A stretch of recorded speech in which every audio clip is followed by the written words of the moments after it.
Malta, antes do vídeo começar, e se gostam deste tipo de conversas sobre futebol, tenho certeza que vão gostar também do livro que escrevi nos últimos tempos, que se chama Para Além da Tática, uma visão de jogo, onde exploramos várias temáticas com contributos dos mais diversos intervenientes do jogo.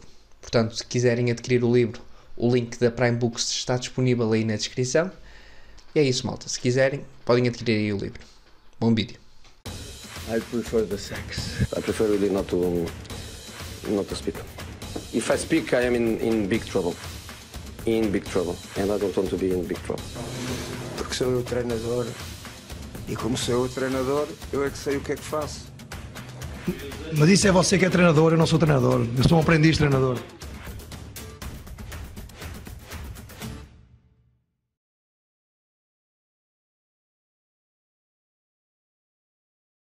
Olá a todos, sejam bem-vindos a mais um episódio da Visão de Jogo. Hoje trago Tomás da Cunha, comentador da Eleven Sports. Tomás, muito obrigado por ter aceitado o convite, é mesmo um prazer poder falar um bocadinho contigo sobre futebol. Olá, Rafael, obrigado pelo convite. Também é um gosto para mim estar aqui a falar de futebol.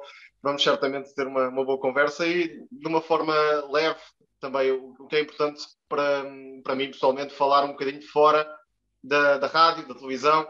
Este tipo de conversas acho que são sempre importantes. Ok. Olha, Tomás, vou começar com uma pergunta do público, que é do artista da Meia Baixa, que te pergunta que curso é que o Tomás tirou e qual o seu percurso até chegar à Eleven.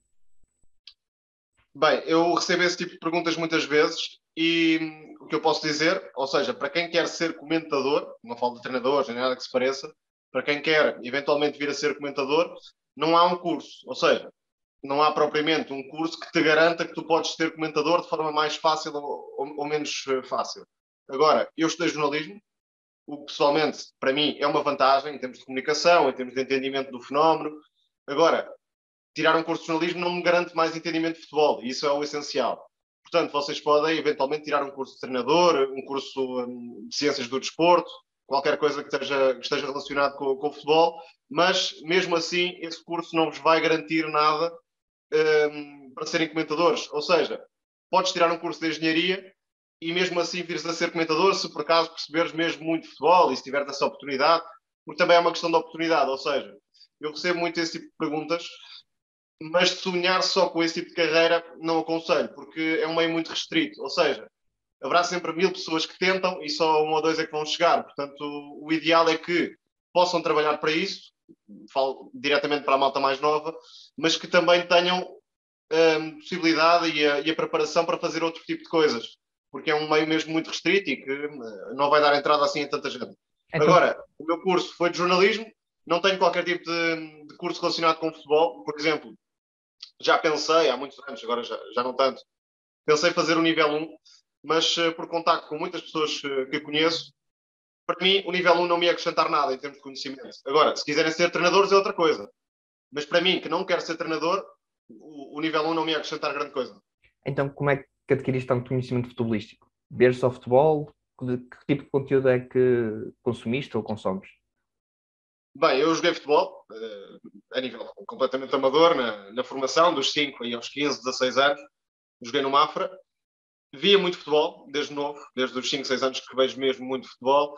E depois, a partir aí dos 14, 15 anos, comecei a escrever em blogs, em sites, sei lá, desde o Visão de Mercado, ao Bola na Rede, ao Fair Play. Depois, mais tarde, quando entrei na faculdade, também passei a ter podcasts no Bola na Rede, passei também a ter um projeto próprio, que na altura era uma página no Facebook. Ou seja, em termos de escrita, em termos de tentativa de análise do futebol, desde os 14, 15 anos que fui fortalecendo essa pesquisa, o trabalho próprio, ver campeonatos diferentes, conhecer jogadores diferentes, e acho que é um bocado este lado autodidata que também explica que depois mais à frente possamos saber mais e sempre mais de futebol.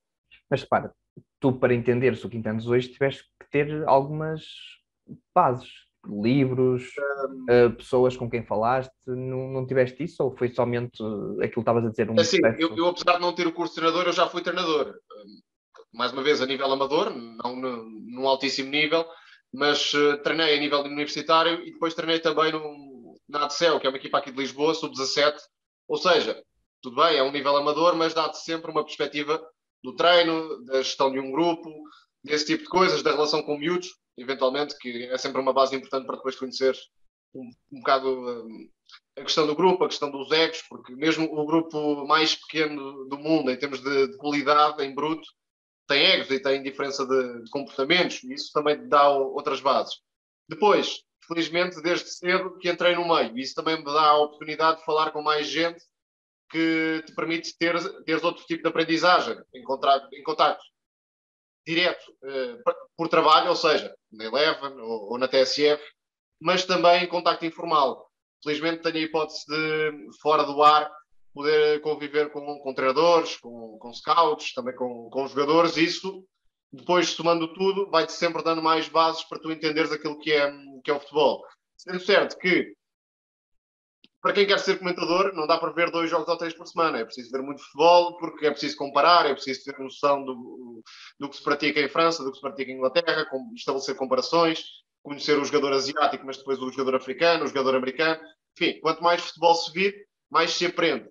Depois é ir treinando o olho, ou seja, isto varia muito de pessoa para pessoa, mas podem começar por apontar a distribuição de sistema de uma equipa qualquer que não conhecem, para ver se tiveram facilidade, quanto tempo demoraram, quanto tempo, eventualmente, que parte tiveram mais dificuldade de identificar, digamos assim.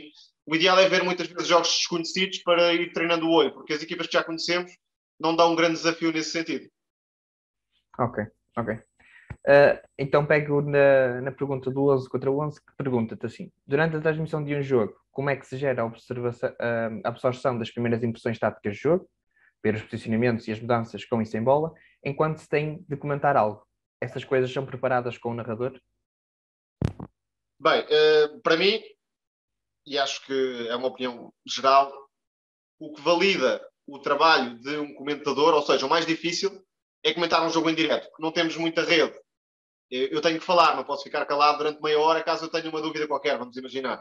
Portanto, é isso que vai definir se eu tenho realmente capacidade de análise e depois de comunicar aquilo que estou a ver de forma perceptível para o público que ouve. Porque comentar depois do jogo é fácil, usando aspas, mas é fácil porquê? Porque já pude pensar, já pude ouvir opiniões de outras pessoas e aí nós também vamos formando a nossa própria opinião a partir da opinião de outras pessoas. Agora, eu quando estou num jogo, eu só tenho a minha opinião. Ninguém me diz nada, não leio nada, não consigo ter acesso a nada. Por isso, o mais importante para mim é a preparação. Ou seja, depois varia de comentador para comentador, mas eu vejo pelo menos 3 jogos de cada equipa antes de comentar cada jogo, os 3 jogos anteriores. Isto parece muito, mas depois na altura não é assim tanto, porque vamos imaginar, comentei o Real Madrid na semana passada. Se comentar o Real Madrid na próxima, já não tenho que fazer esse trabalho de observação tão exaustivo, porque já tenho a base. Basta dar uns retoques para o jogo seguinte. Mas se nós fecharmos com a preparação o leque de possibilidades, ou seja, vamos imaginar, eu sei que uma equipa vai jogar ou em 4-3-3 ou em 4-4-2. Claro que pode haver uma surpresa, pode haver um sistema diferente que nunca existiu, mas normalmente, grande parte dos jogos não estão essa surpresa. A equipa X joga em 4-4-2, então é muito provável que venha a jogar em 4-4-2 outra vez.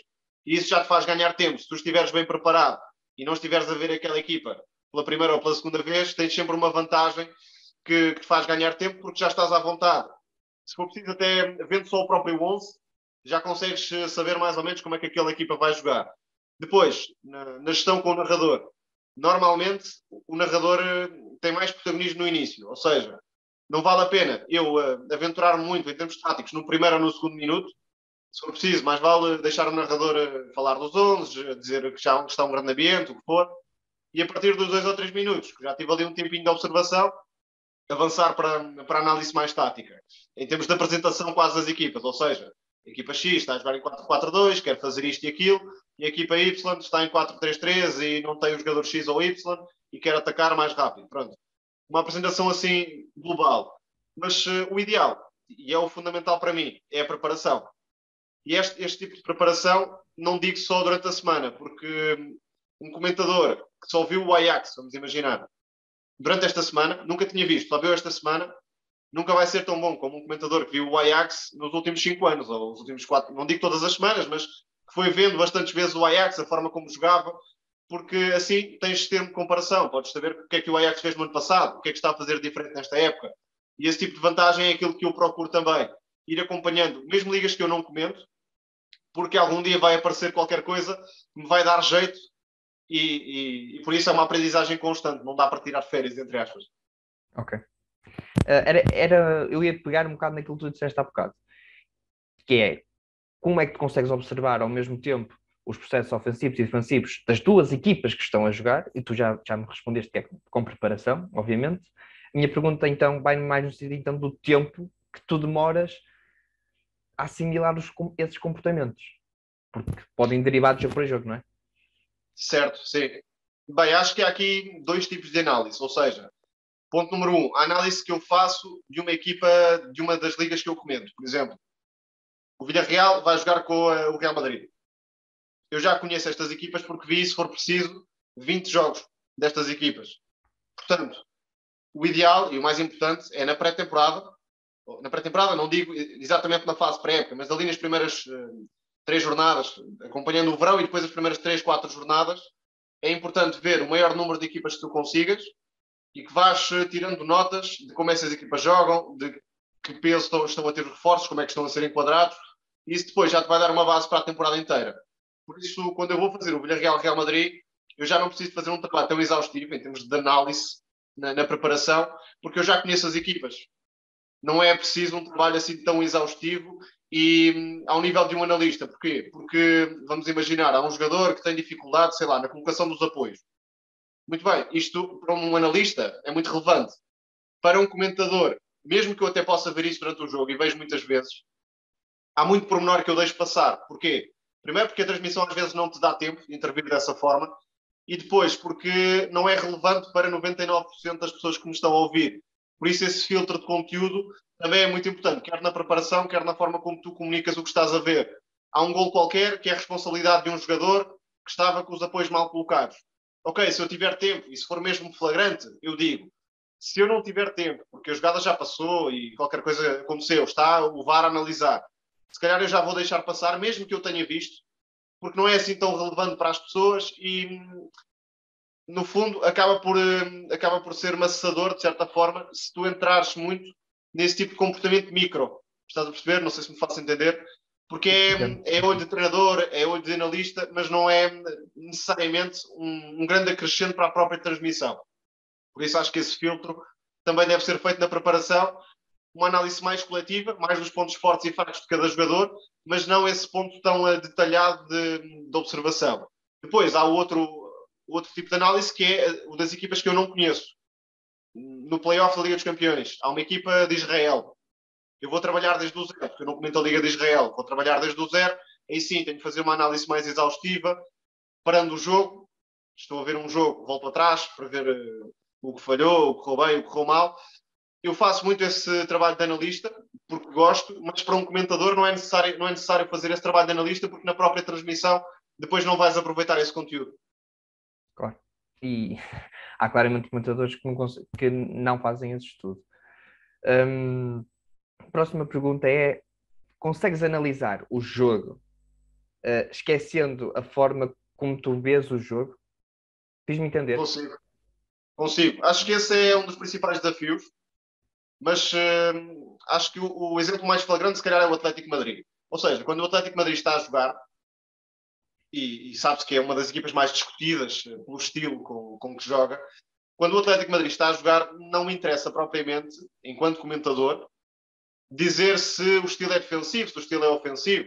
Importa-me mais focar no jogo, naquilo que é o plano de jogo, naquilo que a equipa está a fazer, como reagiu ao adversário, se está a impor ou se não se está a impor, do que propriamente fazer uma apreciação de estilo. Eu acho que consigo fazer isso, regra geral, evito fazê-lo, porque o espaço para esse tipo de discussão, mais de estilo, mais da mentalidade do treinador, deve ser feito noutro tipo de espaço, não no comentário ao jogo. Se for um programa, pós-jogo, sim, acho que faz mais sentido. O treinador se calhar fez isto porque tem esta mentalidade, ou o treinador fez aquilo porque vai contra os seus princípios, qualquer coisa. Agora, durante o próprio jogo, estão coisas a acontecer, é muito mais relevante para mim, e é o que procuro fazer, explicar o jogo, explicar qual era a intenção, claro, na minha perspectiva do treinador, claro, do que levar o comentário para uma discussão estilística. Por exemplo, vamos ter um City Atlético, e por acaso vou ter a oportunidade de comentar esse jogo. Nunca me vão ouvir dizer que o futebol do City é mais bonito do que o Atlético. É impensável para mim entrar por esse tipo de considerações. Primeiro, Mas tu podes dizer vou ter isso? adeptos. Diz? Tu tens essa liberdade para dizer isso? Tenho essa liberdade, embora, enfim, quando eu vou para fora de pé, digamos assim, estou à minha responsabilidade. Se a coisa correr mal, depois o canal não me vai defender. Vai dizer que foi o Tomás que disse aquilo, e portanto é a opinião do Tomás. O Tomás agora que lide com ela. Claro. Mas acho que uma questão de bom senso manda que não o faças. Ou pelo menos se o fizeres, argumenta de forma muito bem argumentada. E noutro tipo de programas, não é? Não podes fazer durante o jogo. Para mim, esse tipo de discussões tem espaço em podcasts, num programa de análise, qualquer coisa. Agora, no próprio jogo, por respeito a quem está a ouvir, por respeito aos adeptos do City e do Atlético, porque agora já não temos só adeptos das equipas portuguesas, cada vez mais tens adeptos mesmo, adeptos de equipas estrangeiras e até dos jogadores. Há adeptos do Bernardo Silva, ou do João Félix, ou de quem quer que seja, que podem levar a mal e podem entrar em conflito quase com o próprio comentador se estiver a opinar sobre algo que não tem relevância naquele momento. Por isso, acho que é fundamental que o comentador tenha esse bom senso, que tenha cuidado com as palavras também e que, sobretudo, não torne cada jogo num confronto de estilos e num confronto do que é que eu gosto mais, eu faria isto ou aquilo. Não é de todo esse o meu papel. Enfim, há depois comentários que vão nesse sentido, mas o meu estilo, aquilo que eu procuro fazer, é isto, é fugir um pouco à questão do estilo, àquilo que eu gosto mais ou menos, e focar-me mais no jogo e naquilo que está a acontecer. Ok. Já uma vez, imagina, estiveste a comentar no jogo, disseste que determinada equipa fez algo mal e depois mais tarde arrependeste e disseste, não, se calhar eles não fizeram isto mal, se calhar era isto que o treinador realmente queria fazer. Já uma vez te aconteceu isso?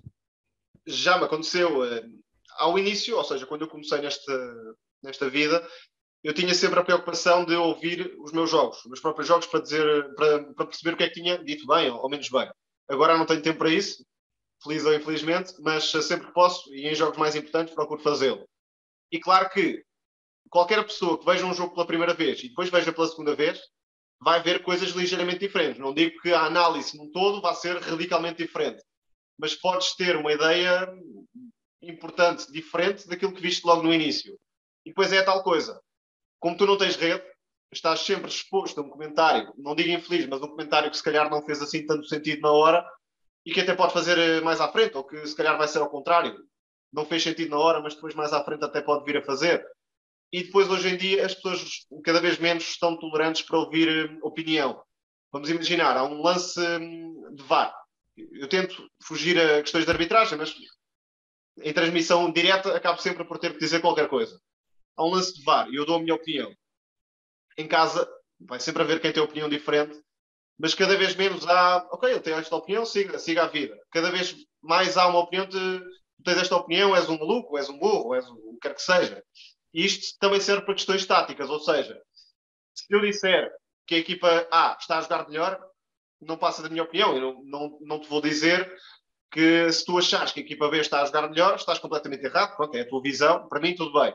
Mas cada vez menos há essa tolerância para quem está a opinar, afirmar coisas que está a ver, dentro, claro, do respeito, dentro da argumentação, porque nunca me ouviram, acho eu, dizer algo que não tenha sentido e que não seja argumentado. Depois, podem concordar ou podem não concordar, como é óbvio. Mas acho que esse espaço para a opinião é cada vez mais reduzido. E o conflito é cada vez mais a tendência da sociedade e claro, do futebol também, porque é um desporto que polariza muito e cada vez mais. Mas é isso que é o comentário, não é? É basicamente dares a tua opinião É com isso. base naquilo que vês. Claramente vais ter pessoas que gostam, outras pessoas que até que não gostam, e nem estou a dizer se concordam ou se não. Estou mesmo a dizer se gostam ou se não gostam. Sim, mas repara, todas as pessoas que têm essa postura acham que tu dizes uma opinião sempre porque tens um segundo interesse. Vamos imaginar, eu estou a elogiar o City porque eu gosto mais do City. Quando simplesmente eu estou a ver, se calhar, que o City está a jogar melhor do que o Atlético. Ou seja, as pessoas julgam sempre que o comentador tem segundas intenções, tem um interesse por trás daquilo que está a dizer.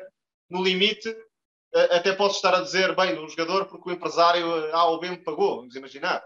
Ou seja, há sempre essas ideias um pouco estranhas, enfim, sobre o papel do comentador. Se tu estás a dizer uma opinião, mesmo que seja argumentada, é porque tens um interesse qualquer. Mas Não repara, sei se. eu percebi, mas é natural que quando tu gostas de uma equipa, quando gostas de ver determinada equipa jogar e quando essa equipa está a proporcionar aquilo que tu estás acostumado a ver jogar, é normal que tu elogies de uma forma mais enaltecida. Acho que é perfeitamente normal e Eu acho que o comentador não deve perder totalmente a emoção. Ou seja, não exatamente, deve porque senão ser. perdes empatia com as pessoas que te estão a ouvir também. Sim, é isso, é isso. O comentário deve ser genuíno, deve ser próximo. Ou seja, se eu vejo um grande golo, seja de que equipa for, se eu não reagir, então não estou ali a fazer nada. Porque acho que o comentador também tem esse papel. Tem o papel de emocionar as pessoas, tem o papel de demonstrar que está a gostar do jogo. Claro que se o jogo for mau, forçar isto também não faz sentido. Mas essa questão do gosto para mim não entra quando eu estou na transmissão. Vamos imaginar.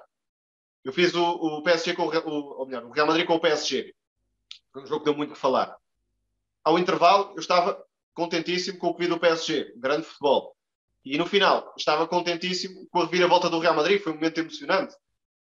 As pessoas, da forma como consomem futebol, e isto também entra naquilo que eu estava a dizer, não toleram que se possa gostar do jogo em si e do que se passa no jogo e vibrar com o jogo, independentemente de qual seja o resultado. Eu lembro Eu dos teus ficaria. comentários, eu lembro que as pessoas caíram muito em cima de ti, Exatamente. porque Ou as seja, duas ao partes mudaram intervalo, completamente. exatamente, ao intervalo, estava satisfeito porque o PSG jogou muito e foi divertido para quem viu. Dificilmente quem viu aquele jogo não gostou de ver o futebol que o PSG jogou na primeira parte. No final, quem gosta de futebol, gosta mais ou menos do Real Madrid, só se não se gostar de futebol é que não se vibra com aquela reviravolta, porque é uma coisa épica, é uma coisa que marca, é uma coisa que vai ficar na memória. E esse também é o lado que eu consigo ter como comentador. Gosto mais ou menos do clube, acho que a equipa jogou melhor ou pior. Se há um momento emocionante, eu consigo emocionar, seja qual for o resultado. Isso é importante e aproxima também o comentador das pessoas. No fundo, não é um comentador, é também um espectador, é alguém que está a vibrar como se estivesse no sofá, mesmo estando ali a dar a cara, ou a voz neste caso. Claro. Uma pergunta muito à toa, mas quantas horas de futebol consomes por dia? Mais ou menos. Por estranho que pareça, eu consumo menos futebol no fim de semana do que durante a semana. Ou seja, eu vejo mais jogos em diferido do que em direto, porque ao fim de semana, vamos imaginar, no próximo domingo eu vou ter um jogo na Eleven e depois vou fazer o Sporting na TSF. Eu fico 10, 12 horas fora de casa e por isso ao fim de semana, que é quando acontecem mais jogos, eu não tenho tempo para estar em casa a ver jogos. Mas depois, durante a semana, vejo no mínimo 4 ou 5 jogos por dia. Alguns em direto, quando há jogos em direto, mas durante o dia até à noite, quando acontecem mais os jogos em direto, eu estou a trabalhar para o fim de semana, normalmente. Eu tenho os jogos que vou fazer normalmente à segunda-feira, os jogos da próxima semana, e a partir de segunda-feira eu começo a recuperar os jogos do fim de semana anterior para preparar os jogos que vou fazer na semana seguinte. Funciona um bocado por aí. Estamos Mas a falar de cerca de 10 por horas semana... por dia. Desculpa? Estamos a falar de cerca quase de 10 horas por dia, só a ver jogos. Sim, para aí umas 10 horas. Claro que nem sempre consigo, porque às vezes tenho compromissos durante o dia e nem sempre consigo ter essas 10 horas. Consegues ter Mas essa capacidade para estar sempre ligado aos jogos? Não é complicado estar tanto tempo a ver os jogos? é complicado. Acho que para quem quer levar vida de comentador ou de analista, é importante definir um limite de concentração. Para mim, mais que 4 jogos de seguida é muito. Ou seja, ali ao quarto, quinto jogo já começas, bem, vou ver uma série, ou vou ouvir qualquer coisa, ou vou treinar, ou qualquer coisa, que te permita distrair um bocadinho e descansar e depois voltar ao foco mais tarde, se for preciso. Agora, cada pessoa tem o seu método de trabalho, cada pessoa tem o seu ritmo, e há pessoas que também não têm grande poder de escolha. Por exemplo, um analista de clube, às vezes tem que fazer mais do que isso e tem de tentar manter a concentração, porque também não tem tempo para gerir ao ponto de abdicar daquelas horas de trabalho, porque o trabalho é muito e a vida de analista é complicada nesse sentido. Agora, enquanto comentador, é difícil eu ter mais do que um jogo por dia em termos de meio. Ou seja, se eu tiver um jogo na Eleven, não vou ter 2 jogos na Eleven. Ou é muito raro, pode acontecer por algum motivo, mas é muito raro eu ter mais do que um jogo por dia. E isso durante a semana também permite ter o tal ritmo que eu dizia de 4 jogos, vá lá, em sequência e depois para um bocadinho. Ok. Já agora falaste do trabalho do analista. Ponderas alguma vez ser analista de algum clube um dia? Ou é algo que não te passa mesmo pela cabeça? Passa pela cabeça se tiver também uma oportunidade que me pareça vantajosa. Claro. Neste momento consigo ter uma vida estável e que me interessa, que me agrada, ou seja, estou satisfeito com aquilo que faço e por isso não iria ser analista, ou seja, não iria arriscar ser analista sem ter alguma certeza, se é que me faço entender. Acho que um dia poderei ter essa hipótese. Tenho contacto com muitos analistas e, não sendo analista de nenhum clube, nem de nenhuma agência, faço muitas vezes trabalho de consultor, vá lá. Ou seja, falo com analistas que me pedem opinião, que me pedem às vezes mini relatórios, que depois utilizam ou não utilizam, mas pronto, as pessoas que trabalham em clubes ou nas agências pedem muitas vezes opinião e acabo por fazer esse trabalho de analista, não estando diretamente ligado, ou seja, no fundo como consultor quase, como pessoa de influência que essas pessoas conhecem e que acaba por ter uma opinião mais ou menos válida. Agora, ser analista de um clube é algo que me interessaria, não ser treinador não passa sequer pela cabeça, mas ser analista ou fazer parte de uma estrutura já é algo que eu ponderaria se me permitisse ter algumas certezas. Não vou dispensar a vida que tenho agora por um tiro no escuro, digamos assim. Claro. Já agora, analisar a tua própria equipa ou analisar as equipas adversárias? Qual é que preferias? Eu gosto mais de analisar equipas adversárias e, sobretudo, gosto mais de análise de mercado. Era onde eu me imaginaria mais a trabalhar, era como um analista de mercado. Scout, se preferires assim, scout no sentido de descoberta. Porque desde sempre que tenho essa curiosidade. Para mim, às vezes, e digo isto com sinceridade, prefiro ver um jogo da Libertadores Sub-20 ou do Mundial Sub-20, estou a dizer um exemplo aleatório, do que ver um jogo entre, sei lá, o Barcelona e o Mallorca. Porque o Barcelona e o Mallorca eu já conheço. Eu posso divertir mais ou menos, consoante a qualidade do jogo, mas não há descoberta para mim. Eu vejo aquele jogo porque faz parte também do meu trabalho, interessa-me a vida do clube X ou Y, mas eu tenho muito prazer a ver um jogo de equipas que eu não conheço, principalmente se envolver jovens jogadores. Por isso é que eu vejo o Europeu de Sub-17, o Europeu de Sub-19, o Mundial Sub-20. Eu vejo todas essas competições com maior interesse, vejo os jogos todos em diferido, se for preciso, porque é algo que me interessa, é algo que me apaixona, porque eu não conheço nada. Essa possibilidade de descoberta encanta-me muito, sempre me encantou, e por isso, às vezes, e sobretudo nesta fase em que trabalho no meio, agrada-me mais, às vezes, ver um jogo do Mundial Sub-20, entre o Senegal e o Japão, do que ver, se calhar, o Barcelona contra o Mallorca, porque não me traz novidade.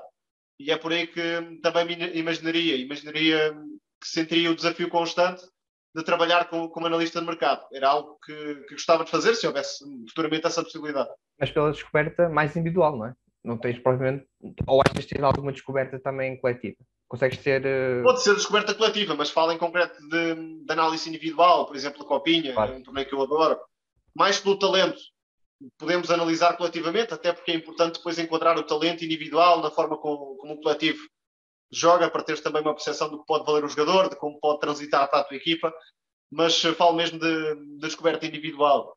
Acho que isso é algo que me define, essa paixão por descobrir o jogador, o talento, e é sempre interessante para mim, pessoalmente, quando um jogador que tu vês aos 16 anos, depois percebes que aos 22 tem sucesso, e se calhar na altura jogava na Nigéria e agora joga no Barcelona. Acho que esse lado é sempre muito interessante e até gratificante se tu estiveres envolvido no processo da descoberta e depois na valorização do teu clube que acontece para o jogador. Claro. Não sei se te vou deixar desconfortável ou não com esta pergunta, mas só respondes se o quiseres. Ponto então no lugar de treinador, que tu não gostavas de o ser. Não vamos falar aqui de exercícios nem nada de género, mas como é que tu idealizavas o teu modelo de jogo? E agora tu dizes-me assim, Rafa, isso é muito particular, não sei se quer estar a dizer isso porque pode-me até comprometer com determinadas... Não, de todo. Mas é porque é apenas uma visão, percebes? Sim, é uma pergunta difícil, mas posso dizer-te desta forma. Para mim, o melhor futebol, em termos de riqueza tática, atualmente, joga-se em Itália. E joga-se em Itália porque há cada vez mais uma percepção do que é o futebol e de como envolver a equipa toda no processo coletivo. Por exemplo, um Sassuolo, uma Fiorentina, que são equipas que têm recursos importantes, mas não recursos espetaculares, têm uma qualidade de jogo fantástica. Acho que cada vez mais se usa melhor os laterais baixos, ou seja, laterais que participem na construção. Há uma tendência clara no futebol e que não vai desaparecer, porque há cada vez mais e melhor preparação física, que é a pressão alta. E acho que uma grande equipa dificilmente não vai pressionar alto, idealizando, claro, em abstrato, porque é disso que estamos a falar. Claro. Portanto, numa equipa minha, iria trabalhar nesse sentido. E depois é muito importante, para contrariar essa pressão alta, que cada vez mais no futebol de topo as equipas fazem, é importante tu teres mecanismos de construção desde trás. Não te vou dizer que é mais ou menos fundamentalista, porque isso não interessa para a questão, mas é importante tu teres mecanismos de saída muito bem trabalhados, envolvendo o guarda-redes, envolvendo os laterais baixos, porque fazer o campo grande envolve extremos abertos. E para tu teres extremos abertos, é importante que tu consigas gerar a atração numa primeira fase, com os laterais, eventualmente com o médio a aproximar-se também. Por exemplo, o Inter era com Conte e agora também com o Inzaghi, uma equipa fabulosa em termos de construção, de variabilidade. Acho que esse é um futebol que me agrada muito. Ou seja, um futebol que tem padrão, mas não tem previsibilidade, se é que me faço entender. Okay. Há uma estrutura, mas há uma estrutura que se desdobra e que permite ter soluções dentro do próprio jogo para responder àquilo que o adversário te coloca. Por isso, nesse sentido, identifico muito com certas equipas italianas e acho que é por aqui que eu gostava de ser treinador, se por acaso um dia se colocasse essa questão. Não se vai colocar, porque não é mesmo o meu interesse, mas passaria por uma equipa muito capaz na construção, que gerasse mais valia desde trás para depois ter campo para correr e que claramente se valorizasse os jogadores com qualidade técnica, com inteligência, porque acho que é por aí que as equipas de média dimensão, que não têm os recursos de outras, podem aproximar-se das equipas que são mais fortes. E já agora, se eu fosse treinador, preferiria sempre treinar num Sassuolo do que no Milan ou no Inter. Não vou dizer que não adoraria treinar no Milan ou no Inter, vamos pôr as coisas desta forma, mas sentiria mais desafiado se fosse de baixo para cima. É algo que também me interessaria bastante. Entendo. Tu falaste aí da primeira fase de construção. Mas nós falámos de uma primeira fase de construção se houver uma pressão. Porque se não houver pressão, vais conseguir sair facilmente. Minha pergunta é, como é que tu bates blocos baixos? Como é que tu bates equipas que não pressionam alto? Sim, esse é o grande desafio. Eu diria que é a maior dificuldade das grandes equipas no futebol atual. Porque mesmo a própria Premier League, que há uns anos tinha um futebol muito aberto, muito caótico, com um jogo muito direto, hoje em dia, um Crystal Palace ou qualquer equipa que vai jogar ao City, se for preciso, metam os jogadores quase na grande área. E isso envolve mesmo muito trabalho de coordenação, de timing, para fazer aquele movimento que depois é compensado por outro movimento que permite abrir um determinado espaço. O Guardiola já disse que há espaços que são chave a ocupar, que são os half spaces, ou seja, aquela zona entre a lateral e o corredor central, a meia direita e a meia esquerda, se quisermos definir assim, e depois atacar os intervalos. Acho cada vez mais que a tendência é vermos avançados móveis, avançados como o João Félix, como um Firmino, vamos imaginar, avançado como um Benzema, que já é de outra escola, de outra geração, mas continua a ter esse perfil. Acho que a tendência é vermos as grandes equipas jogarem não com um ponta de lança, mas com um jogador que ataque intervalos, ou seja, que baixe no campo para gerar atração e perturbar o bloco contrário e depois ter outro jogador a atacar desde trás. O Leipzig de Nagelsmann também fazia isto. Portanto, acho que é por aí o caminho para desmontar um bloco baixo, novamente, falando em abstrato, mobilidade, ter a clara noção de que espaços devemos ocupar e em que espaços queremos entrar, porque para desmontar um bloco baixo é preciso não ter um posicionamento muito rígido, é preciso aparecer lá e não estar lá de forma permanente, porque senão torna-se fácil de defender. E é isso que o City consegue fazer muito bem. Dando novamente este exemplo, o City sabe perfeitamente que espaços quer ocupar, mas há um carrossel, ou seja, há jogadores que saem do espaço para que outros apareçam naquele espaço. E é isso que cria a dúvida no adversário e é por isso que o City é a melhor equipa do mundo a jogar contra blocos baixos.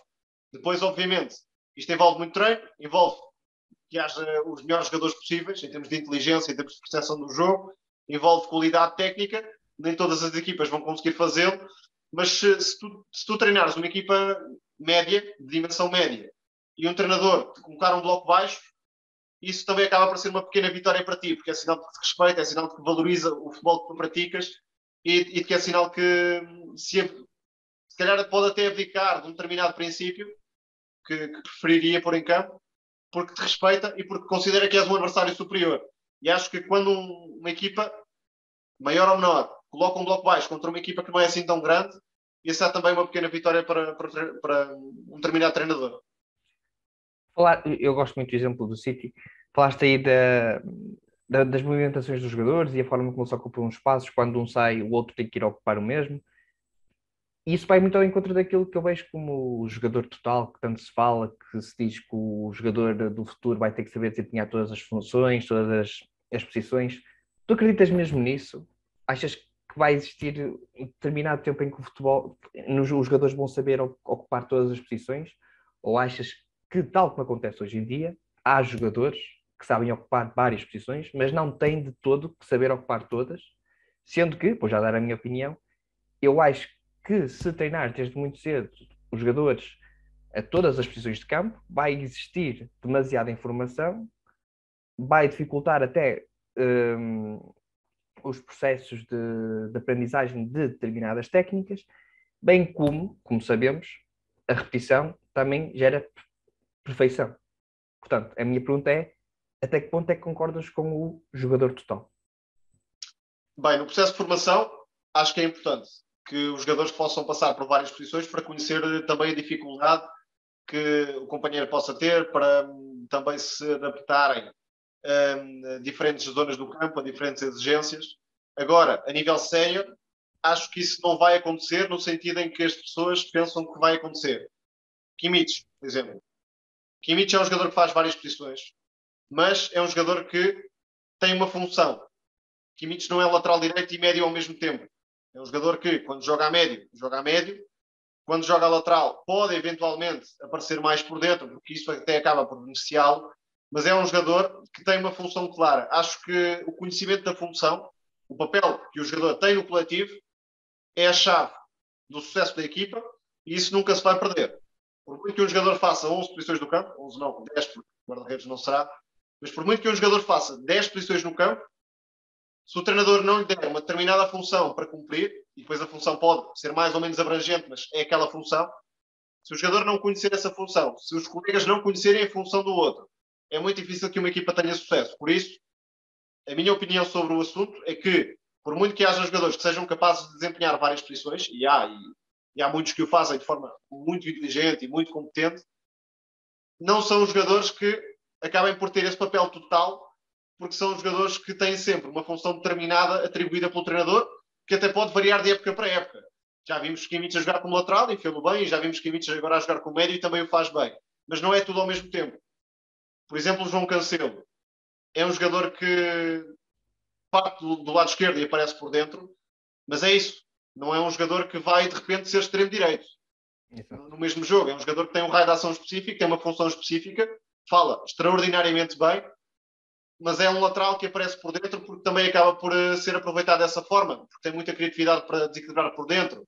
Não invalida que numa ou noutra jogada também não vai em profundidade, não apareça por fora, mas é um jogador que conhece perfeitamente a função que tem dentro da equipa. E acho que, passem os anos que passarem, essa será sempre uma verdade absoluta numa equipa de futebol. Os jogadores têm uma função que depois é enquadrada no trabalho coletivo, mas essa função é inegociável e, passem os anos que passarem, o tal jogador total nunca vai existir. Pode haver cada vez mais desenvolvimento, e acho que isso também vai acabar por acontecer, de termos cada vez mais jogadores que fazem bem várias posições, porque, por exemplo, um Alexander Arnold é médio de origem. Portanto, se eventualmente daqui a 5 anos vier a jogar no meio campo, acho que pode ser um extraordinário médio, mas agora é lateral. Por isso acho que a tal questão do futebolista total existe, porque os jogadores são mais inteligentes, porque os jogadores estão mais preparados, mas não existe no sentido de o jogador fazer tudo ao mesmo tempo, vá lá. Quem é que tu acreditas que vai ser, por exemplo, não te vou perguntar especificamente, vou-te perguntar de uma forma geral, quem é que tu acreditas que vão ser os jogadores do futuro? Quem é que tu achas que vai render ao mais alto nível? Os jogadores do futuro. Bem, vou falar dos que já têm mais ou menos estatuto, porque senão a conversa depois iria fugir para um patamar muito obscuro, vá lá. Avançados, os jogadores que aparecem por dentro e que podem claramente marcar uma geração, em termos de perfil, nem vou em termos de qualidade. João Félix, Phil Foden, um pouco na sequência daquilo que dizia há pouco. Cada vez mais esse tipo de avançado sobretudo nas grandes equipas, vai ser a tendência. Avançados que não são avançados de área, avançados que não servem propriamente para fixar os centrais, mas que têm também a disponibilidade para sair para o jogo, para funcionarem como criadores. Não quer dizer que não apareçam na finalização, mas são jogadores que têm uma mobilidade, uma sensibilidade técnica, uma habilidade em espaços curtos que te permitem ter essa qualidade em espaços curtos, na forma como atrás adversários e depois outros jogadores invadem o espaço. Portanto, acho claramente que, em termos de 9, ou de falso 9, se preferirem, vamos por aí, vamos nesse sentido. Jogadores mais móveis do que fixos. Mas repara, tu aí falaste uma coisa engraçada, estás a dar mais tarefas a um avançado do que geralmente davas. Tu falaste há bocado que determinada posição ou determinado jogador tem uma tarefa. Só que não é só uma tarefa, é a complexidade dessas tarefas. Porque, lá Certo. está. E a minha pergunta não era no sentido de individualizar por jogadores. A minha pergunta era mesmo que tipo de características é que o jogador do futuro vai ter que ter. E na minha opinião, não sei se concordas ou não, mas acho que parte muito do jogador inteligente, do jogador que vai saber ler Sem o jogo. dúvida. Para além de que, Disponibilidade. obviamente, a disponibilidade física vai ser importantíssima, não descartando, como é óbvio, a componente técnica. Sim, esse tema para mim é uma não discussão, essa mistura, vá lá, ou esse conflito entre lado físico e lado técnico. Mas exemplo, é quem chega lá em cima mesmo. Sim. Vamos ao exemplo que é mais paradigmático, ou os dois exemplos. Pedri e Gavi. São jogadores à primeira vista franzinos, não são fortes fisicamente, mas depois estão cães quando perdem a bola. São médios, têm uma disponibilidade para pressionar, para reagir à perda, para ir no duelo, sobretudo Gavi, Pedri não tanto, que é muito acima da média. Portanto, são jogadores que aparentemente até poderiam levar-nos a pensar que não têm essa componente física muito desenvolvida, mas têm a componente física e têm também a componente técnica e de percepção do jogo, como é óbvio. Portanto, essa para mim é uma não discussão. A verdade é que há uma dimensão física que é mal interpretada, porque a dimensão física não é só força, não é só correr rápido. Não é só ser alto, não é só músculo. Exatamente, é por aí. Por isso é que acho que é uma não questão. Hoje em dia a física que tanto se fala no futebol acho que está mais relacionada à disponibilidade física, à resistência, à quantidade de quilómetros. À capacidade de ganhar duelos também. Muitas vezes exatamente, à agressividade. Sim. Para a agressividade, para a forma como o jogador mete o pé no duelo. Pronto, mas indo para o centro da pergunta. Há características que vão marcar sempre o futuro da posição pela evolução que o futebol também está a ter. E o futebol está a ter uma evolução em que a pressão alta é uma realidade. Dificilmente as grandes equipas da atualidade não vão pressionar alto nesta altura ou daqui a 5 anos, porque é uma tendência que vai crescer cada vez mais, até porque os jogadores estão mais preparados fisicamente. Depois, aquela capacidade para jogar desde trás, porque é fundamental. Por isso os centrais, falando em abstrato, vão ter um 2 em 1. Centrais confortáveis com bola no pé, para jogar sob pressão. E lembro-me, por exemplo, de um Saliba, no Marselha. Lembro-me, por exemplo, de um Pau Torres também. E depois, ao mesmo tempo, no tal 2 em 1, é a capacidade para controlar a profundidade. Porque se a equipa quer pressionar alto, o jogador vai ter que ser, não digo um atleta supersónico, mas pelo menos ter alguma mobilidade, alguma velocidade, porque senão vai deixar sempre a equipa em dificuldades. Ao mesmo tempo, o guarda-redes, que também joga em zonas recuadas, conforto com os pés e essa facilidade para defender longe da área. Porque é cada vez mais a tendência da posição. Nas grandes equipas, é raro o jogador o guarda-redes, que não tem esse conforto com os pés, desde Ederson, Alisson, Rulli, que está no Villarreal e que tem feito grandes jogos também com os pés. Enfim, as grandes equipas têm cada vez mais esta tendência. Por exemplo, Donnarumma, que não é especialista com os pés, apesar de ser um grande guarda-redes, comprometeu ali a eliminatória, claramente. Pode ser falta, para mim é falta, não é o mais relevante, mas acaba por ser falta, mas o próprio guarda-redes colocou-se em apuros pela forma como fecha o corpo. Portanto, acho que um guarda-redes ideal terá sempre esse conforto com os pés. Um central ideal, também, a jogar sob pressão. Depois, acho que vamos voltar a ter extremos mais colados à linha, mais abertos, porque os laterais estão a ter cada vez mais um papel de construtores. Seja numa primeira fase para dar largura e depois atrair adversários, seja numa segunda fase em que muitos se metem por dentro. Há cada vez mais equipas que jogam com o lateral interior ou com o lateral mais baixo, criando a tal assimetria na construção. há um lateral que vai e um lateral que fica. O Bayern faz isto, o Villarreal faz isto. Por isso, cada vez mais esse papel dos laterais e depois a complementaridade com os extremos também é uma arma que vai sendo explorada. Ao mesmo tempo, em vez de pontas de lança, avançados mais móveis. E não digo necessariamente falso 9, também aquele avançado que, não sendo um falso 9 que vem atrás para buscar o jogo, é um avançado que procura muita profundidade. Não é o típico ponta de lança que espera pela bola, que espera só em zonas de finalização. É um avançado móvel. Depois o tipo de movimentos já depende muito de equipa para equipa e das características do jogador, claro. Claro. A minha última pergunta era se consegues prever algumas alterações táticas para o futuro do futebol. Para além das que já disseste, podem ser coisas simples, complexas. Bem, em termos de alterações táticas, acho que não há assim tanto para inventar.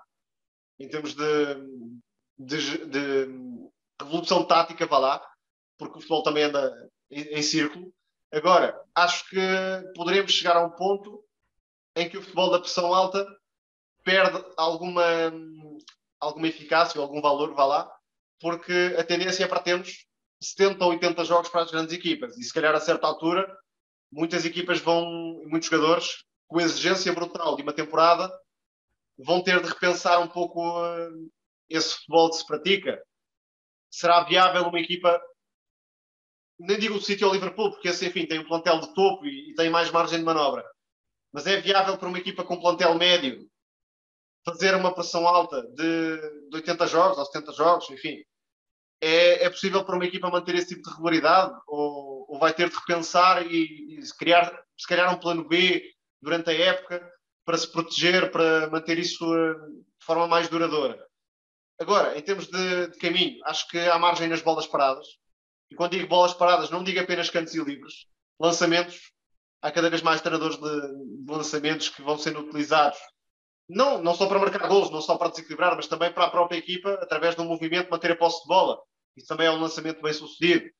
Depois, também acho que o caminho futuro vai ser o trabalho setorial. Estive à conversa com o Jorge Maciel, que é o treinador adjunto do Lille, e ele partilhou uma coisa que achei muito interessante.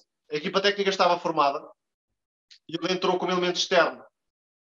E o que ele tentou perceber foi qual era o trabalho de cada adjunto e o que é que ele poderia acrescentar àquela equipa técnica em termos de trabalho, que fosse realmente útil e não apenas mais um. Ele, na altura, disse que não havia muito trabalho específico com a linha defensiva e agarrou-se a isso. E que depois o treinador principal, que era o Galtier na altura, acabou por achar muito interessante. Portanto, acho que cada vez mais, pela profissionalização, pela especialização dos staffs técnicos, vamos ter esse trabalho micro que pode cada vez mais acabar por melhorar certos aspectos do ponto de vista tático, em termos de controle da profundidade, que é muito importante, como vimos há pouco, em termos de construção.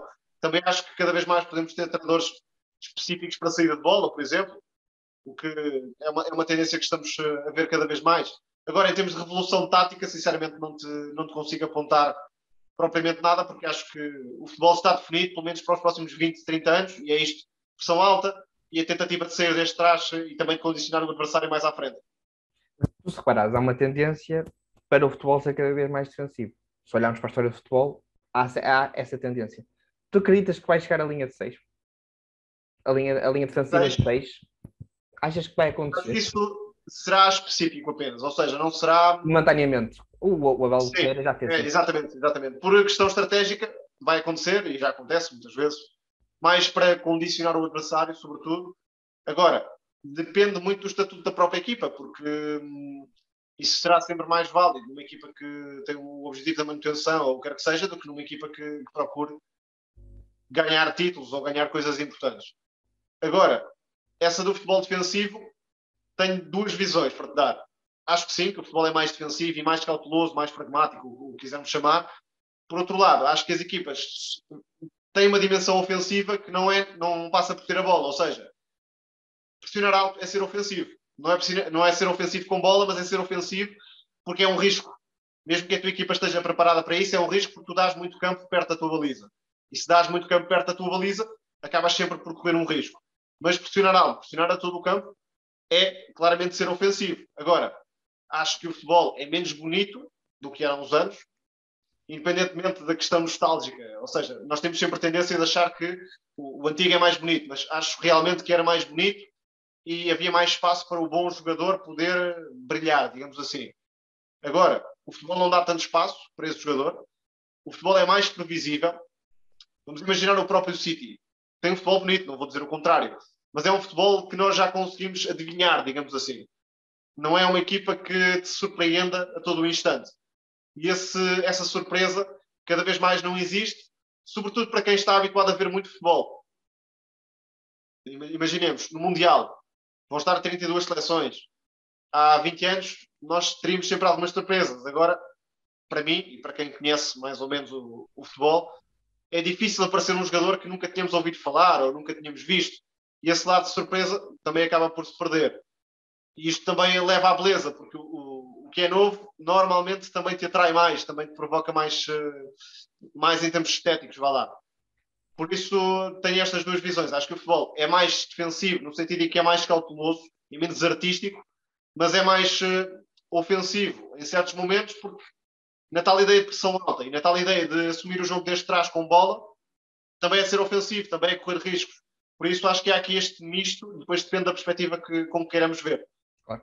Mas essa impossibilidade que tu falas do City, ou melhor, a falta dela, é muito consequência daquilo que foi o Barcelona há cerca de 10 anos atrás, 12 anos atrás. Sim, É muito consequência disso. Por isso é que gostamos tanto desse Barcelona, porque existia muito mais espaço para jogar, porque as equipas não estavam preparadas para aquilo que se fazia na altura.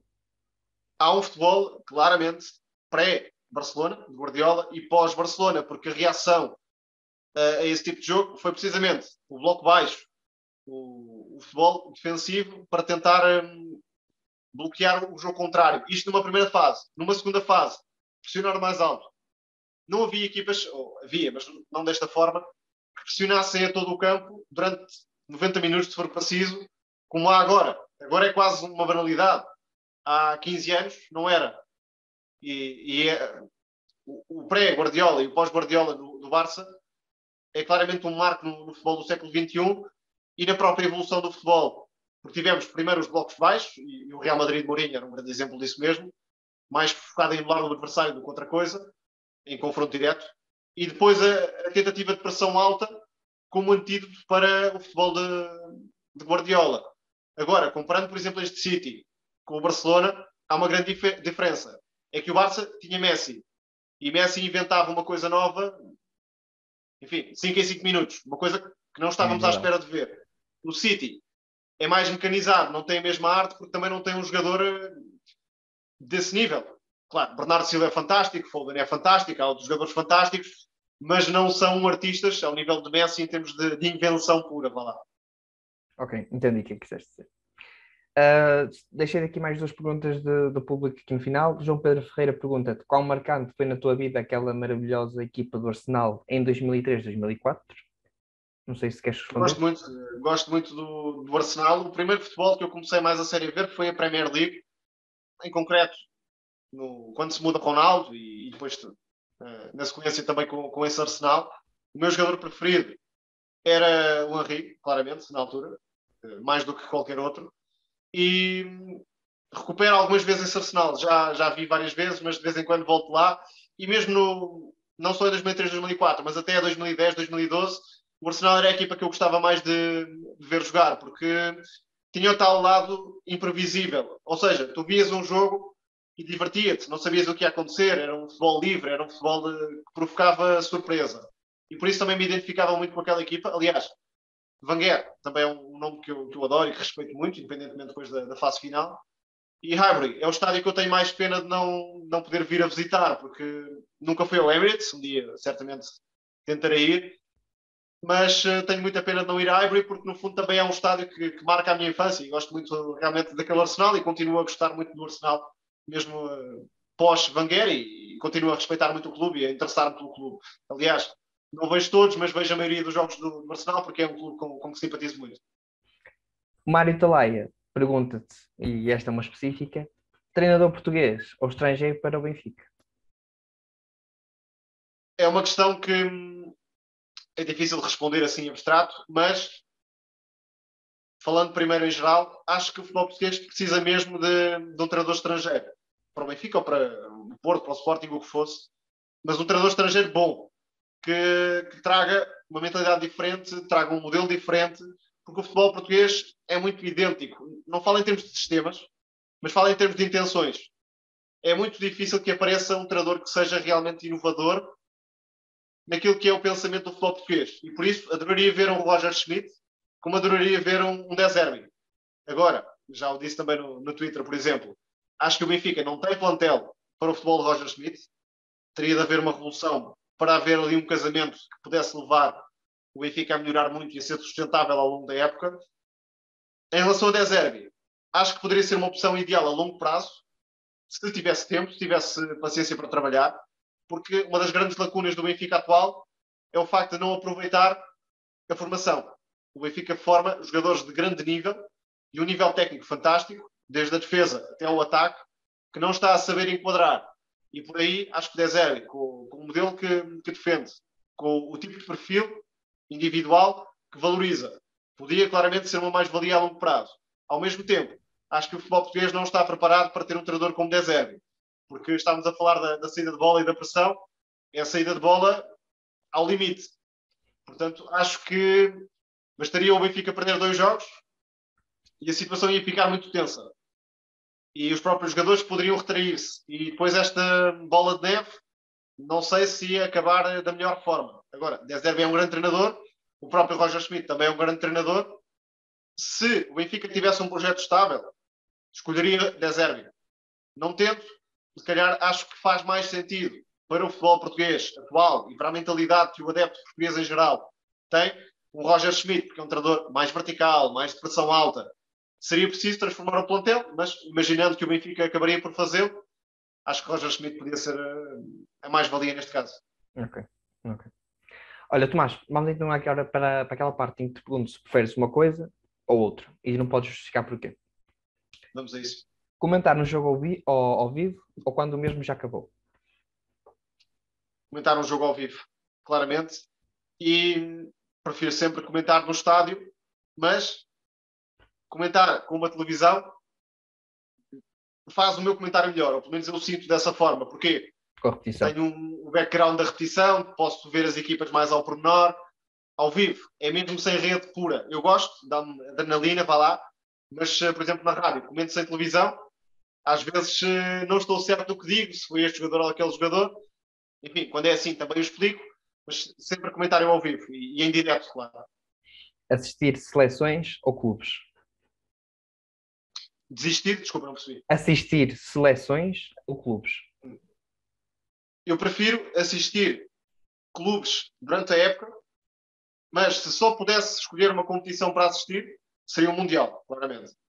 É aquilo que mais me encanta. Agora, claro que ver o Portugal e Islândia amigável ou de qualificação não tem comparação com ver a Champions, aí não há dúvida, mas se por acaso eu fosse obrigado a escolher só uma coisa, eu escolheria ver o Mundial, porque acho que é mesmo o auge do futebol, da paixão pelo futebol, é o Mundial, claramente. Para mim. Ok.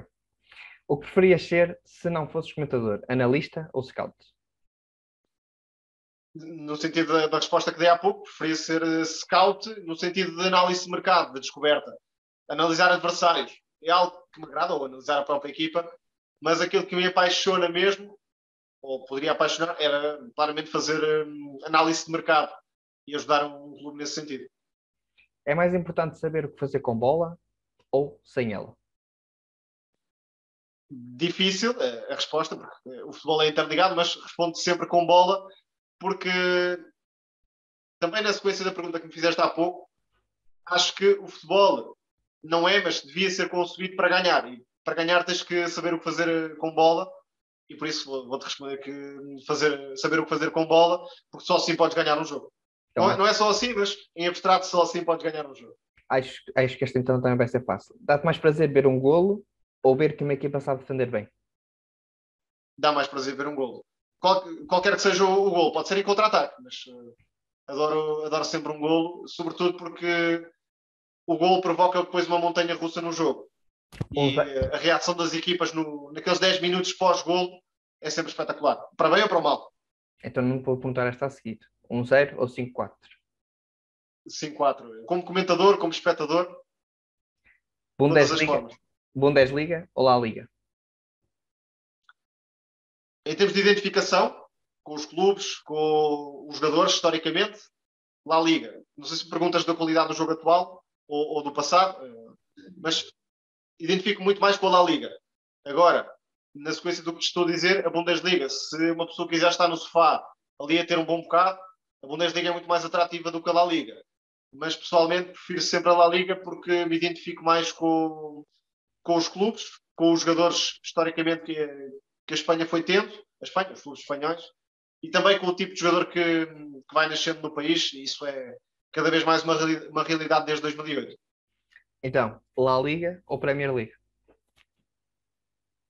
A Premier League foi a primeira paixão, e já o disse, estou muito ansioso pela oportunidade de poder comentar a Premier League também, mas, para mim, a Premier League perdeu qualidade, ou melhor, não quer dizer que perdeu qualidade, mas perdeu o interesse, no sentido em que o jogo da Premier League de há 15 anos não era tão bem jogado no sentido de organização, mas era mais bem jogado no sentido de espetáculo, de procura por ganhar. Hoje em dia, pessoalmente não me agrada ver o City ou o Liverpool fazerem 100 pontos. Não me agrada em nenhuma liga, mas na Premier League então, agrada-me zero ver uma equipa que faz 100 pontos. Torna tudo muito mais monótono e tivemos um Leicester campeão. Isso dificilmente vai acontecer nos próximos anos, enquanto houver esta realidade do futebol alimentado por sheiks, por investidores de topo, que têm mesmo muito dinheiro para gastar, acabam por estragar, de certa forma, a Premier League. Não te vou dizer que não gosto de ver o Liverpool ou o City a jogar, gosto, mas se pudesse escolhia sempre uma Premier League de 2005 ou 2006 do que uma Premier League de 2022.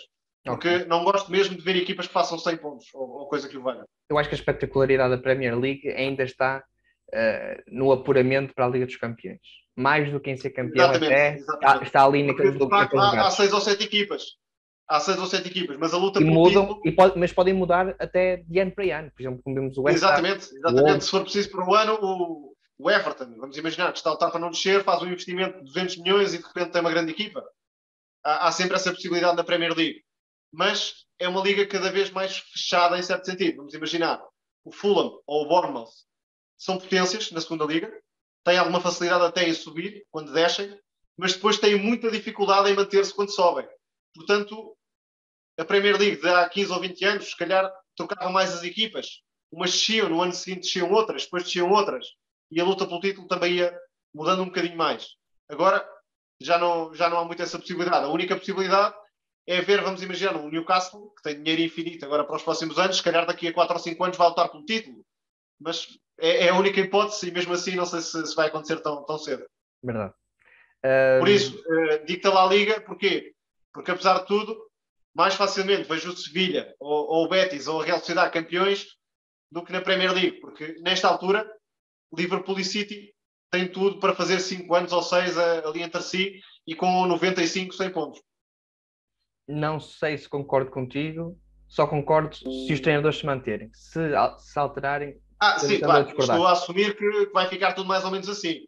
Agora, por exemplo, um Chelsea, se calhar nos próximos anos vai cair muito por causa da questão de Abramovich e tudo o que envolve o clube, mas o que pode mudar a realidade dos clubes é mais essa quebra ou ao contrário, ou o investimento que existe, do que propriamente o mérito esportivo, porque vamos imaginar, sei lá, o Fulham fará as coisas muito bem, mas se calhar não vai conseguir passar do top 12 ou do top 10.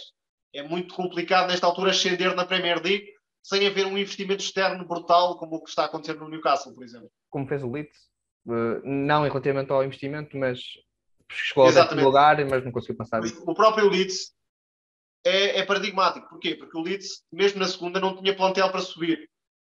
Era um plantel modesto, tinha alguns bons jogadores, mas se não fosse o trabalho de Bielsa, se calhar o Leeds não tinha subido. E acontece o mesmo ao contrário agora. Como o Leeds não tem um plantel assim de tanta qualidade, agora está a passar muito mal para levar o trabalho em frente e estabilizar-se na Premier League. É possível que fique, mas com muitas dificuldades. Claro. Vitinha ou Mateus Nunes? Acho que vai chegar mais alto Vitinha, porque é um jogador que, se enquadrado na equipa certa, vai ser um protagonista mesmo para muitos anos em qualquer tipo de futebol. Ou seja, Vitinha é um jogador que pode ser importante numa equipa que joga mais no contra-ataque, ou não digo contra-ataque, mas tenha ataques mais rápidos, ou pode ser importante numa equipa que pense mais o jogo, que joga contra blocos baixos. Mateus Nunes também é um jogador que aprecio bastante e acho que tem evoluído muito. É um jogador um pouco mais específico. Por exemplo, fala-se do City, tem dificuldade em ver Mateus Nunes no City. É um jogador que precisa de mais espaço para conduzir, embora tenha melhorado muito na forma como recebe de costas e depois roda para o jogo, mas não é um jogador tão habilidoso e tão criativo em espaços curtos. E enquadrá-lo num City que joga ali em 30 metros é muito difícil. Já a Vitinha, claro, em abstrato, não estou a dizer que Vitinha vai para o City, Claro. teria mais facilidade em entrar naquela equipa, naquela dinâmica, no futebol de toque e movimento, do que propriamente o Mateus Nunes. Por isso eu responderia Vitinha, porque é o que acho que pode chegar mais alto se tiver a oportunidade de ir para o clube certo. Porque, por exemplo, João Félix, se calhar já estaria noutro patamar se não fosse para o Atlético. Assim, vamos ver, está a afirmar-se, mas nunca se sabe o que é que sai dali. De acordo. Meio campo a 2 ou a 3? Escolheria sempre um meio campo a 3 e eventualmente com o tal falso 9 ou um 9 que vem também envolver-se com os médios.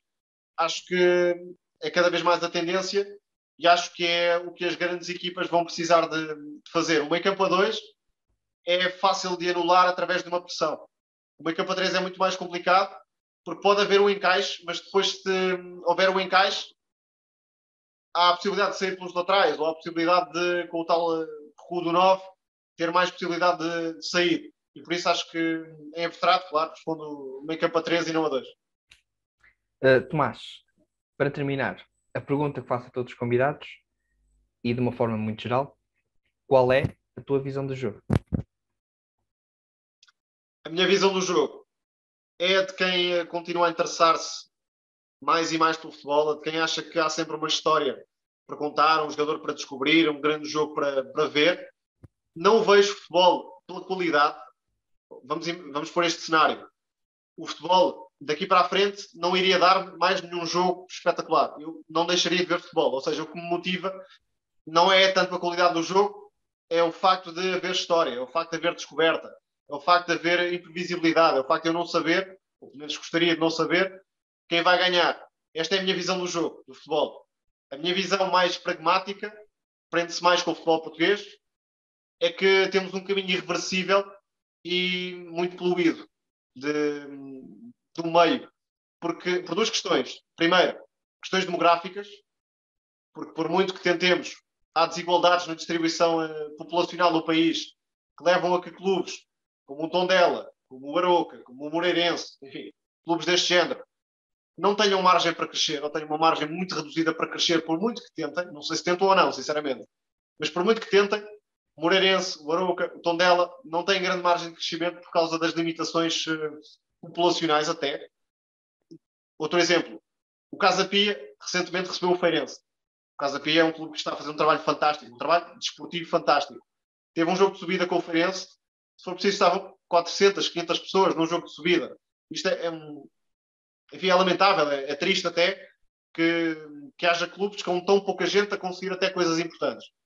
Depois, a outra questão, além das questões demográficas, questões de peso mediático, questões de distribuição dos adeptos dos clubes, não há solução, porque a tendência para cada vez mais os adeptos se distribuírem e identificarem com os três grandes, para os três grandes terem cada vez mais peso mediático e para o comentário desportivo passar pela ligação aos clubes, ou seja, o comentador que está naquele programa está ali porque é um que representa o Porto, o outro que representa o Benfica e o outro que representa o Sporting, de forma mais ou menos direta, pode ser só um ex-jogador, enfim.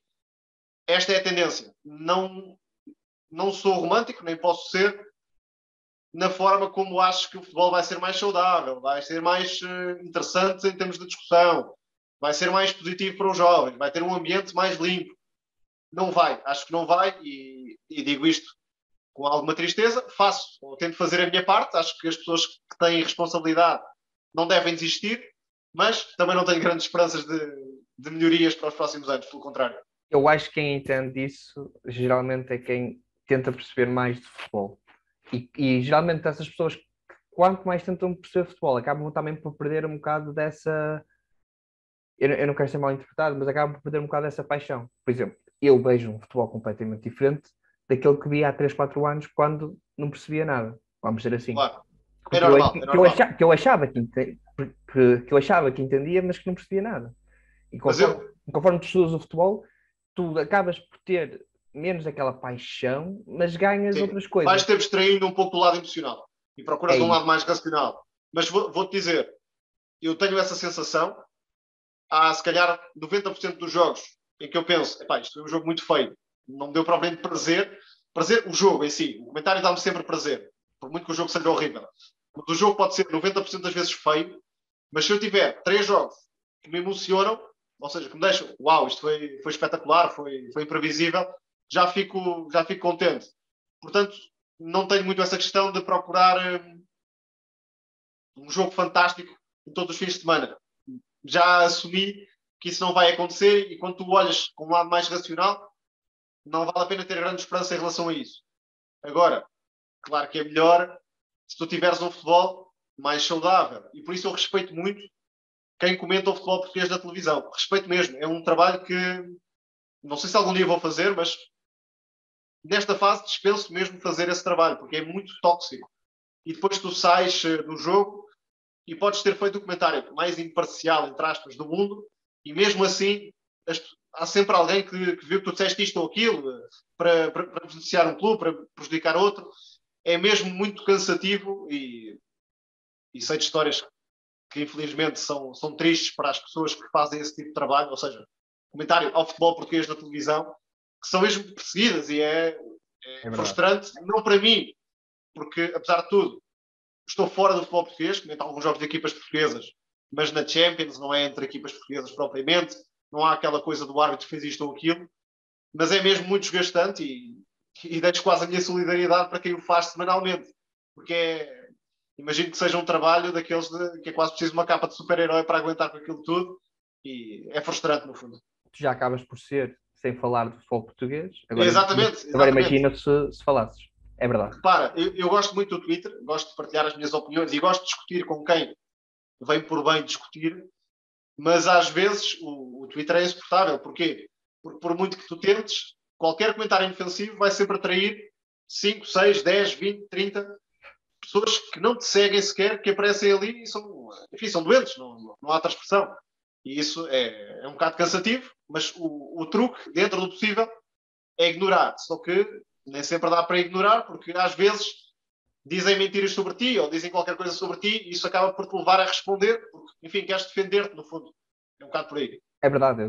Eu também, tal como tu, gosto de usar muito o Twitter para dar a minha opinião e tento ao máximo, lá está, também ser imparcial e pronto, há sempre alguns jogadores que eu demonstro que gosto mais e não tem problema repara, com isso. Eu não quero que concordem comigo, pelo contrário, estou completamente à vontade de se discordarem. É isso, é exatamente isso. Agora, também, tal como tu, já tive alguns casos em que não são comentários de opinião, são comentários de tu não percebes nada disto, tu não percebes nada. Exatamente. Para além dos comentários uma das que recebo mais, não sei se acham que me insultam ou se me magoam, por isso é que és comentador e não treinador. Lá está, mas eu nunca quis ser treinador. Ou seja, quase colocam isso como se eu quisesse muito ser treinador, mas não consigo, por isso é que sou comentador. Eu, se quisesse ser treinador, já tive oportunidades para ser. Depois se teria sucesso ou não, é outra história, não interessa para o caso. Mas se eu quisesse ser treinador, podia ser treinador. Portanto, é uma questão que me passa completamente ao lado. Para além de ser treinador, não quer dizer que perceba mais futebol do que um comentador. Não, e repara, há sempre um exemplo que eu dou. O treinador poderá ser melhor do que tu, o comentador, a dar treino. Não será necessariamente melhor do que tu a comentar um jogo, porque o que está a ver não é um treino, não está a preparar exercícios, não está a dar feedback, não está a dar nada disso. Está a analisar um jogo à vista, desculpa, pouco. Mas nem a percebê-lo quer dizer que é. Claro que os de elevado nível têm que entender. Mas há vários treinadores que por aí andam, e eu falo inclusive é por mim, que também sou, mas que não têm conhecimento que determinados comentadores têm. Eu estou completamente aberto. Por várias razões, porque continua. Imagina, metes um comentador que é um treinador a comentar um jogo. Mas eu vi os jogos todos da Liga Espanhola, vamos imaginar. Eu vi os jogos todos da Liga. E se calhar o treinador que vai comentar o jogo não viu.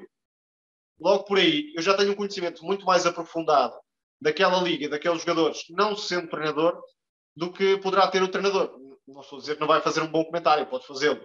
Sim, sim. Mas dar treino é uma coisa, dar feedback a jogadores é uma coisa, gerir um balneário é uma coisa, comentar um jogo no sentido de análise e depois de explicação para o público é outra. Porque há treinadores que não sabem necessariamente comunicar para o público, ou seja, explicar aquilo que estão a ver de forma clara, de forma perceptível para quem está a ouvir. E um comentador tem sempre de fazê-lo. Tu tens de ver o jogo, mas sobretudo tens de saber explicar o jogo, porque senão não estás ali a fazer nada, não estás a cumprir o teu papel. Repara, mas mesmo ainda pegando no conhecimento do futebol, um treinador, se estiver no ativo durante vários anos, principalmente num elevado nível, está focado muito na sua equipa, está focado naquela bolha. Exatamente. Por isso é que muitos treinadores fazem a pausa para absorver mais conhecimentos, para ver mais futebol, para conhecer novas ideias. Lá está. Eu não me é mais do que natural. Eu não acho que ser treinador queira dizer que percebe mais futebol do que outra pessoa qualquer. Sim, para mim a questão é muito simples. E deveria haver depois uma avaliação dos próprios meios e depois de quem está de fora. Há treinadores que são excelentes comentadores, há treinadores que são péssimos comentadores. Há ex-jogadores que são também excelentes comentadores e há ex-jogadores que são péssimos. E há comentadores que não foram nada disso, que são muito bons, e há comentadores que foram muito maus. Ou seja, não é o teu background que vai definir o teu trabalho enquanto comentador, é depois o teu trabalho real, aquilo que estás a dizer. Acho que o ideal seria que as pessoas despissem o preconceito, entre aspas, e depois avaliassem realmente o comentário. Mas estou totalmente à vontade porque estou confortável com o trabalho que faço, no sentido em que podem não gostar da forma, ou seja, podem não gostar da forma como eu apresento a informação, da forma como eu comunico, totalmente à vontade, até porque era mau se fosse unânime, era mau se 100% das pessoas gostassem exatamente da forma como eu comunico, porque há gostos para tudo. Mas o que eu tento que não me apontem é de conteúdo. Ou seja, eu não posso dizer que aquela equipa está em 4-4-2 e afinal está em 5-4-1. Isso, para mim, se me acontecer, eu fico desiludido, fico preocupado e olho para dentro. Agora, poucas vezes me apontaram erros de conteúdo. Isso é aquilo que me deixa satisfeito. Porque a forma é muito discutível, cada um gosta de gostar. O conteúdo, não sendo totalmente objetivo, tem partes objetivas. Se a equipa está a jogar em 4-4-2, está a jogar em 4-4-2 e ponto. Eu não posso dizer que está a jogar em 5-4-1. É esse o lado que eu procuro melhorar mais e mais e dar o conteúdo, não o certo, mas o conteúdo que eu vejo da forma mais objetiva possível e tentando passar a realidade do jogo. Por isso é que acabo por ficar contente com estes anos de trabalho, porque ao longo destes 4 anos, poucas vezes alguém de dentro ou de fora chegou ao pé de mim e disse: Tomás, tu disseste que a equipa estava em 4-4-2, mas não, a equipa estava em 4-3-3.